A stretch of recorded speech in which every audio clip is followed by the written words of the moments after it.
Good to see a lot of young minds here. Filled with enthusiasm. I see you guys a bit low on energy. All the people at the back. Hello, everyone. Cheer up, guys. Okay. Thank you, Ashish. Thank you for reaching out and giving me an opportunity to share the experience. Uh, so, like he mentioned, the topic is all about course, right? So everyone is on cloud. CNCF is cloud native. No, it's fine. CNCF is all about cloud native, and everyone has a bill to pay. Okay. I've heard from a very good gentleman, an expert in this domain, that nobody pays cloud to run Linux. Everyone has an application to run. So that's the center of universe, right? And that's where you should be developing the key performance indicators of your application, how much money you are charging per transaction, when you start monitoring your infrastructure, when you start monitoring the cost. So people make minor mistakes that, okay, they are monitoring the CPU, they are monitoring the RAM, but monitoring the application, monitoring how much you are paying per application transaction is what is crucial to all the businesses around the world. This particular example I wanted to share with you all is that how minor misconfigurations can lead to a very big spike in cost and a big dent on the pocket, especially your founders. So you have to be very careful with all the configurations you are doing and how the proactive monitoring and keeping an eye on the budget can save you a lot, even in the shorter run.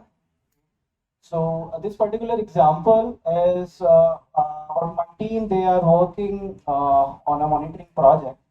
They have integrated this open source tool chain. Earlier it was Prometheus Grafana, but they have renamed it to LGTM stack, Loki, Grafana, Tempo, and Mimir, right? And once you are monitoring the big size Kubernetes clusters, they are running 100 plus worker nodes. So you are gathering a lot of metrics, and we have automated it heavily.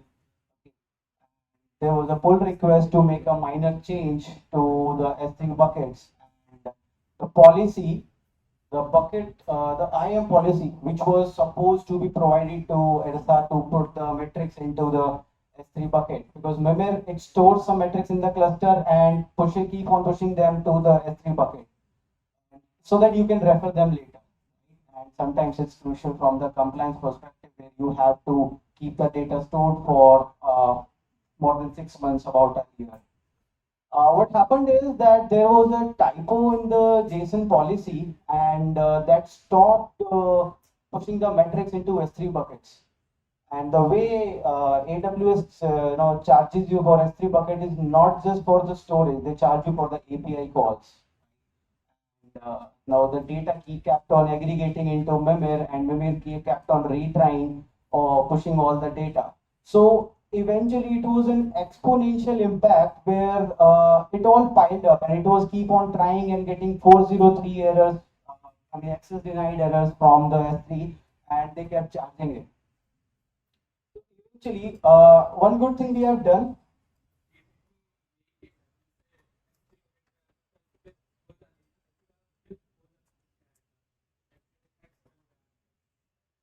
right?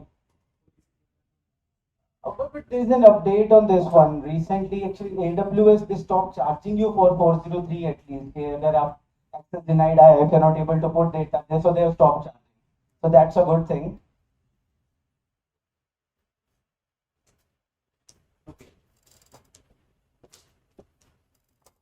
So that's what happened to us. But one good thing what we have done in our company is that we have put Slack alerts. So we get a daily information. We are managing more than 10 AWS accounts, and we get a daily Slack alert that this is the cost per account and these are the top consuming services, so that we don't have to open the AWS console and get it. And if any one of you need that script, it's a pretty simple Boto3 script using Lambda function. We can give it to you. It may be somewhere on our GitHub also. So yeah, we have something similar like this. Like we have something similar in AWS itself. It's anomaly detection tool, which will also like send you well if you have some like remote. Yes, yes. So AWS has a lot of services and anomaly detection हो गया, budgets हो गया, right? But you still have to configure them. And a lot of these services, let's say if you set up a budget, you set up a monthly budget, you forget to set up a daily budget, right? And if it is surpassing, sometimes if it is surpassing, you don't get a notification until the end of the month, right? And by the end of the month, you mean that you have already piled up a lot. So you have to set up the budgets, and if you set up the budget frequency to daily, so that just starts bombarding your inbox and you start ignoring them. So having alerts and notifications is a different domain altogether, how you fine tune those alerts. So I guess most of the conversation is over where we wanted to share more about how we saved it. So it was like somewhere in the north of 800 to 1000 USD per day. Although the budget alerts they take about a day to get refreshed. So whatever you spent on Monday, you get either Tuesday evening or Wednesday afternoon to the refreshed value. So at least we took some time to debug it also, and we paid for 3 days, but luckily we paid for 3 days, not 30. That's it from my side. Any questions? I would love to talk to you all. You want something? No, I'm ready to take questions. I have a question. Yes. My question is like, what specific alert were you getting on Slack? Like, was it just the access denied errors, or how did you know that the billing was piling up? Okay. So the alert we configured was for AWS cost. So we were getting that, okay, per account, per service, per region, we are getting a Slack message that this is the cost in this particular region, right? And we are monitoring it. And like you mentioned, we have anomaly detection also.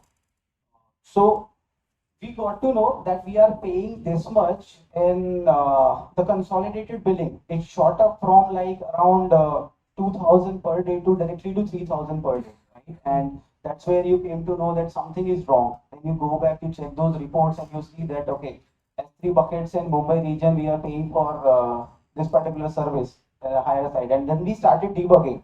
Okay, and it was not easy like what was failing. I mean, if you go to Course Explorer, you start to get the API calls, but which particular API is failing is very difficult to get. So basically, like you also have set up budget alerts to your Slack as well. Yes.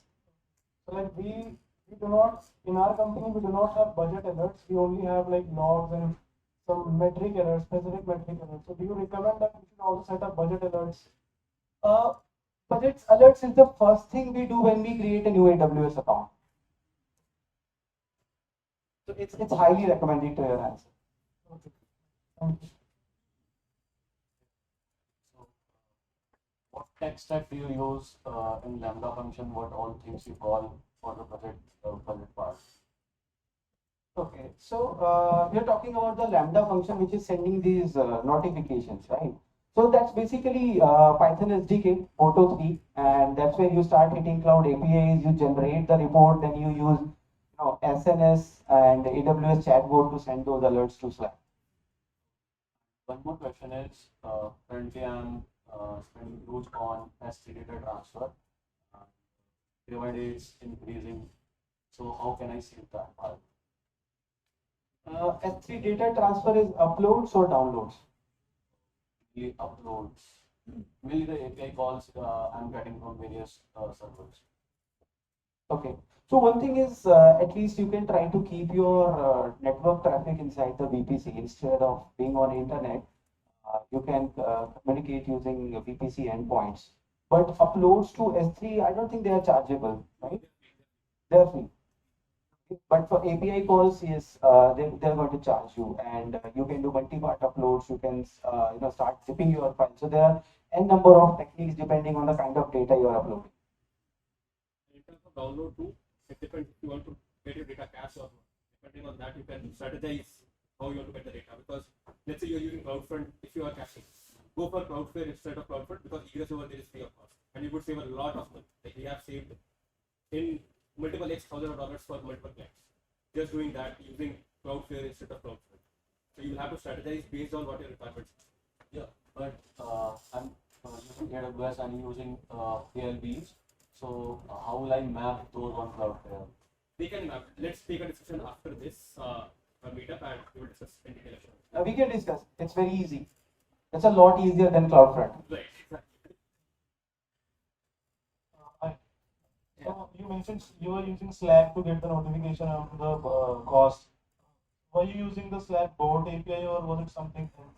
How exactly were you using the Slack? That's what you want. It's very simple. We're using AWS chatbot to integrate it to one of our Slack channels. That's it. So our Python Lambda function sends a notification to AWS chatbot and that sends it to Slack. Hello. So this sort of so I serve more of a Microsoft, but somebody actually pointed out like there are anomaly alerts that are quite real time, right? So anomaly alerts are quite real time, and there are also dashboards which are quite real time, which gives you alerts via email ID, and that might be quite overwhelming at times. But just wanted to know on your and that is your Azure as well as AWS, right? Yeah. So why would some customers go for a Lambda function based solution? And my next question is how frequently are this Lambda function gets triggered in our project? Okay.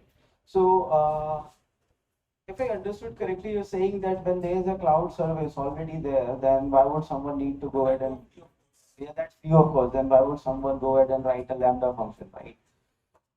So to that question, when you have to customize it according to your needs, then you will need to write some custom logic. Right? And Lambda is not that costly. When you are executing once a day, I mean, you are literally paying pennies, and it's near free of cost. Once a day, especially for this cost function. Sorry. The metrics that you're actually No, we are just capturing the same metrics using AWS Cost Explorer APIs. Okay. You run it once, you get the data कि पिछले एक दिन में क्या आया है, and then you just send it to Slack. Right? So, like I mentioned, the function, the way we are using it, that we have 10 plus odd accounts. So the report says, okay, this is aggregated cost. Then next message comes that okay, this is the cost per AWS account. Then per AWS account, per region, and descending order of services. That's the level of customization we needed, and hence we wrote that lambda. As of now, you are an Azure user, so basically it depends on the different subscription to subscription. You want to know about the different your consumption. So basically, he's using the Slack. We can use the Teams because the FinOps engineers who are helping the DevOps engineer in running exactly what are the costs, because we have to at the end provide a report to the customer that this is the bill you have to pay because this is the resources you have consumed for your end consumers. So basically, this is a simple idea to get the reports on a day-to-day basis so that you can analyze the thing and then channelize your future billings. That's it. There's nothing like hardcore rules. Why are we getting the other? That's it.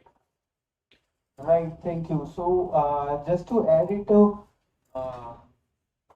so see, cloud cost and saving cloud cost is nothing rocket science. Right? These are very small initiative you just need to take. You just have to be, FinOps first mindset. Right? That, okay, if I am paying for something, then I need to get every penny out of it. Cost reduction, cost optimization is not cost reduction. Cost optimization is that I need to pay exactly for what I'm using. Yes, please. Hi. So, am I audible? Yes, yes. Yeah. So, I wanted to ask that you enabled Slack alerting in your case. So, how much efficient was this? Because we create like multiple AWS accounts or like in any cloud, and we create like a lot of resources. So, like at the end of the day, like there be like a lot of messages in the Slack for these types of alerting. So, like how much efficient did you find it? To me, it has been a lot more efficient than I thought of. Okay, so you can create multiple channels, and this particular channel I have kept it for post alerts only. Okay, and I have assigned a responsibility because at the end of the day, someone has to take action. So someone has to take ownership of that particular business function.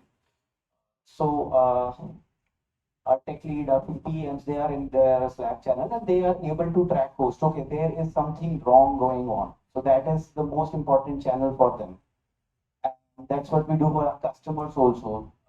Uh, for our customers also, we set up a separate channel, which is not same as where you get the alerts of your application, alerts of your CPU and RAM. And that's a good practice. If you are setting up alerts for your particular applications or infrastructure, then you should have a lot more channels. Okay?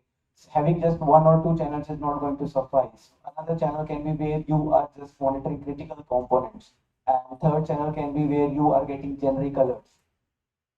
Uh, can you give some insights on how big was your infrastructure and how big companies can monitor these kinds of things? Because I think having Slack alerts is, I think, not the best option, because like having a huge infrastructure, a lot of number of resources, there'll be like a lot of messages and alerts for this, and then like we need specific persons to specifically monitor these things.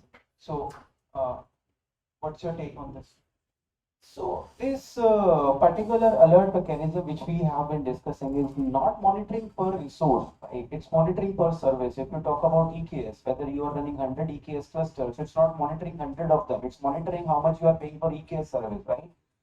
And at the end of the day, you are just comparing it what you have been paying every day for last 7 days. You have that in mind. In terms of efficiency, I have customers who are paying 200K a month to AWS, 200K USD. So that's the scale we are talking about, and that's I mean even there also it's very beneficial to them. You can take the mic, please. Sir, why you choose only Slack to give alert or message for the? It's very simple reason. The entire team is there on Slack all through the day. So I mean people check emails randomly 3 or 4 times a day, but they are entire day they are on Slack. They are communicating. So that's the primary communication mechanism throughout the team, and that's where these alerts had to be. A follow question. Yeah, sure. So, like I'm an architect at Microsoft, and we usually we on the product side and we build solutions for them. Based on my market analysis, now again, important thing is that comes from the customer's aspect is they are aware how they can set up alerts and all those things. Once they get that there is a spike in the cost, okay, what is their ask is how can is there any solution that can also identify which resource or which particular service at, is related to that spike in the cost and what is the probable reason for it? So is there any solution around it? Do you have something in mind? I cannot promote products here, to be honest. But yeah, there are a lot more products who are just built around cost visibility, and they are doing pretty good in the market. Yes, yes. So, and in terms of Kubernetes, there's a tool which is very popular, kubectl, right? So that you can start using. And in fact, the cloud console, you can go there, you can dig a bit deeper, and they can give you a lot more insights inside. Cube cost kind of tools are famous because AWS can give you the cost of EKS cluster and the virtual machines. But if you want to dig down to the namespace level, workload level, then you need some kind of agent which is getting it from inside the cluster. So on your question, I'm the like senior technical solution specialist in Microsoft only, and seeing the SMB market, I'm the assigned the SMB market.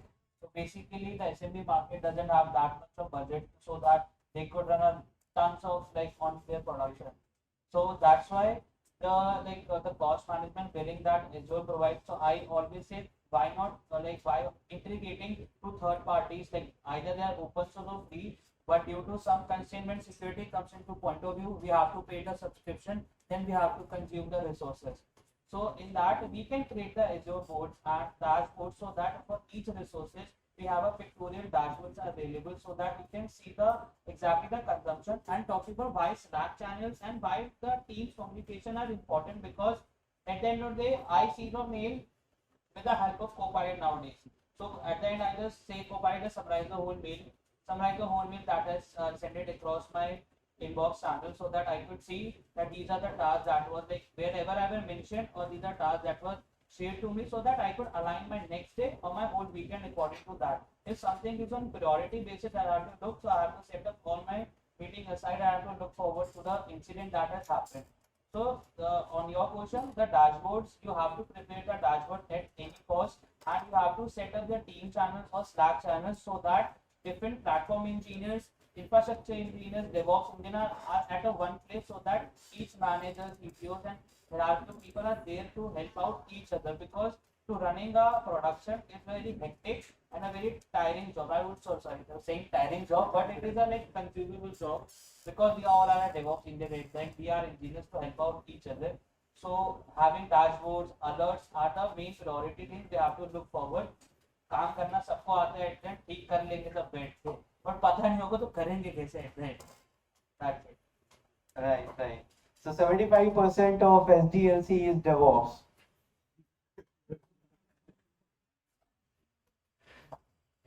Any more questions? I think that's it then. Thank you so much, guys.